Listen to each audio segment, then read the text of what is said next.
Et parmi les trésors du Coran, il y a une parole. Cette parole-là, eh bien, si tu l'as dit, sache que ta vie peut changer. Sache que les situations les plus difficiles que tu vas rencontrer tout au long de ta vie Assalamu alaikum wa rahmatullahi wa barakatuh. Aujourd'hui, l'imam va nous parler d'un verset puissant du Coran, un verset qui peut transformer nos vies, nous apporter la réussite et nous aider à surmonter toutes les épreuves. Quel est ce verset et comment l'appliquer dans notre quotidien? Écoutez attentivement ce rappel, car il pourrait être la clé qui vous manque. Le Coran regorge de trésors. À nous de les découvrir, à nous de les rechercher. Et parmi les trésors du Coran, il y a une parole. Cette parole-là, eh bien, si tu l'as dit, sache que ta vie peut changer. Sache que les situations les plus difficiles que tu vas rencontrer tout au long de ta vie peuvent se transformer en une délivrance et en un apaisement. Cette parole-là est citée dans le Saint-Coran, dans un verset coranique particulièrement, et le prophète sallallahu alayhi wa sallam ne cessait de la recommander au plus grand des compagnons, radiyallahu anhum wa ardahum. Avant de parler de cette parole, je vous laisse découvrir le verset coranique. الذين قال لهم الناس إن الناس قد جمعوا لكم فاخشوهم فزادهم إيمانا وقالوا حسبنا الله ونعم الوكيل. Alhamdulillah. Alors ce verset coranique a été révélé à propos de l'événement qui a eu lieu à Uhud, lorsque les Quraysh, les Mécois, les Arabes qui étaient à la Mecque voulaient faire intrusion, s'introduire dans la ville de Médine afin de tuer le prophète, tuer les compagnons et saccager ce qu'ils pouvaient saccager pour montrer leur force et leur supériorité. Alors que le prophète alayhi salatu wassalam, ainsi que les compagnons étaient dans une optique d'autodéfense tout simplement, ni plus ni moins. Ils ne voulaient pas verser le sang, ils ne voulaient faire de mal à personne. Eh bien, il y a une information qui s'est répandue à Médine et au sein des compagnons, radiyallahu anhum wa ardahum, qui était que Inna an-nasa qad jama'u lakum fakhshawhum. Il parlait de qui? Il parlait d'une armée qui voulait les attaquer, qui voulait les détruire, les écraser. Les gens se sont rassemblés contre vous, craignez-les. Qu'est-ce qui s'est passé? Comment ont-ils réagi? Quelle morale, quelle leçon prendre de cette situation? Fazadahum imana, Allah Allah. Wa qalu hasbunallah wa ni'mal wakil. Ils n'ont pas rebroussé chemin, ils n'ont pas été pris d'une grande panique de sorte où ils ont abandonné le prophète, alayhi salatu wassalam, perdu la confiance qu'ils avaient envers leur Seigneur, la foi qu'ils avaient en Dieu. Mais non, leur foi a augmenté et ils ont dit Hasbunallah wa ni'mal wakil. Dieu nous suffit. Ils savaient qu'ils allaient être opprimés, mais ils ont réagi comment? Dieu nous suffit et c'est le meilleur des garants. Et cette parole-là, ayyuhal akhyar, c'est cette parole qui est citée dans ce verset coranique. Et Dieu nous montre le résultat, le fruit de cette parole-là qui est dite avec conviction, avec certitude, avec fermeté.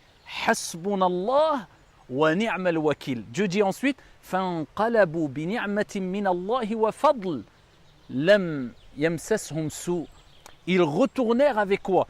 Un bienfait venant de Dieu et une grâce, et aucun mal ne les a touchés. C'est-à-dire un bienfait et une grâce venant d'Allah Azza wa Jal, un allègement, un soulagement, un secours, une assistance venant de Dieu. Voilà pourquoi le prophète sallallahu alayhi wa sallam ne cessait de dire aux compagnons, lorsqu'ils se retrouvaient dans des situations très difficiles, quelquefois chaotiques, il leur disait « Qulu hasbunallah wa ni'mal wakil » Allah nous suffit et c'est le meilleur des garants. Lorsque tu dis cette parole avec conviction, eh bien, tu t'en remets complètement à Dieu.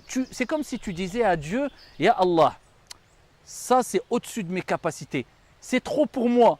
J'ai confiance en toi et je sais que tu ne m'abandonneras pas. Eh bien, je m'en remets complètement à toi. Et j'agis avec une confiance, un soulagement, un apaisement parce que je sais que tu es là et je sais que tu n'abandonnes pas tes serviteurs. Hasbunallah wa ni'mal wakil. Ibn Abbas, radiyallahu anhu wa an abi, a dit Hasbunallah wa ni'mal wakil, qalaha Ibrahim alayhi salam wa qalaha Muhammad alayhi salatu wassalam. Il dit, cette parole-là, ce n'est pas que les compagnons qui l'ont dit, mais Ibrahim, Abraham, notre père Ibrahim, ce grand prophète, ce grand envoyé, il a dit, à quel moment? Vous connaissez l'histoire, lorsqu'ils l'ont mis dans la catapulte et ils ont voulu le jeter dans un feu immense qu'ils avaient préparé pour tuer Ibrahim, Abraham, alayhi salatu wassalam. Eh bien, il est rapporté que Allah tabaraka wa ta'ala a envoyé un ange. Et cet ange-là a dit à Ibrahim, quel est ton besoin? Quelle est ta demande? Il dit, de toi? Aucune. Il dit, mais de Dieu? Hasbunallah wa ni'mal wakil. Allah me suffit et c'est le meilleur des garants. Allah dit dans le Coran, dans le Saint-Coran, et il rappelle les conséquences, la conséquence de cette parole-là dite par Ibrahim. قُلْنَا يَا نَارُ كُونِ بَرْدًا وَسَلَامًا عَلَى إِبْرَاهِيم. Allah, Allah. Il dit, ô toi, le feu, Dieu s'est adressé au feu. قُلْنَا يَا نَارُ. Nous avons dit, ô feu, كُونْ بَرْدًا وَسَلَامًا. Soit fraîcheur et paix pour Ibrahim.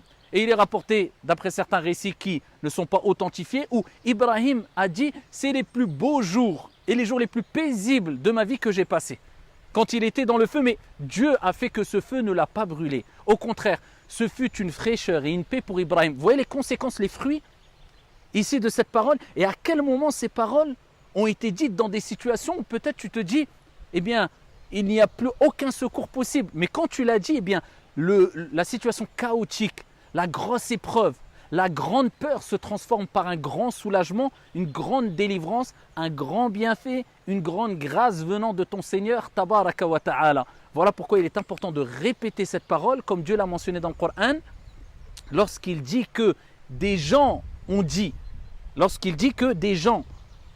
et an-nas dans le Coran, ici une petite faïda, sachez que quelquefois, bien que cette parole dit et veut dire en langue française les gens de manière générale, peut avoir une portée restreinte. Quelquefois, an-nas dans le Coran désigne un groupe de personnes ou bien peut désigner une seule personne car une personne fait partie des gens. Et voilà pourquoi il y a des versets coraniques où Dieu utilise le terme an-nas comme à titre d'exemple quand il parle des manasik, des rites du pèlerinage, et il dit wa afidu min haythu afada an-nas wastaghfirullah, et déferler d'où ont déferlé les gens. Mais il ne s'adresse pas à l'ensemble de l'humanité, il s'adresse ici aux croyants, aux musulmans. Et là, dans ce verset coranique, certains savants ont dit que, eh bien, quand Allah Jalla wa Ala a dit que les gens leur ont dit, il parlait de Abu Sufyan. Et d'autres ont dit c'est Abu Sufyan et ceux qui étaient avec lui, répétés de jour comme de nuit. Et particulièrement, quand vous êtes dans une situation très difficile, cette parole mentionnée dans le Saint-Coran, qui est un trésor parmi les plus grands des trésors, Hasbunallah wa ni'mal wakil. Comme nous l'avons entendu, ce verset contient une sagesse profonde et une promesse d'Allah pour ceux qui le comprennent et l'appliquent. Peu importe les épreuves, sachons que la solution se trouve dans la parole d'Allah, dans notre foi et notre patience. Que ce rappel nous inspire à nous rapprocher du Coran, à méditer ses enseignements et à les mettre en pratique chaque jour. Qu'Allah nous accorde la réussite ici-bas et dans l'au-delà. Si ce message vous a été bénéfique, pensez à liker, partager et vous abonner pour ne rien manquer des prochains rappels. Qu'Allah vous bénisse.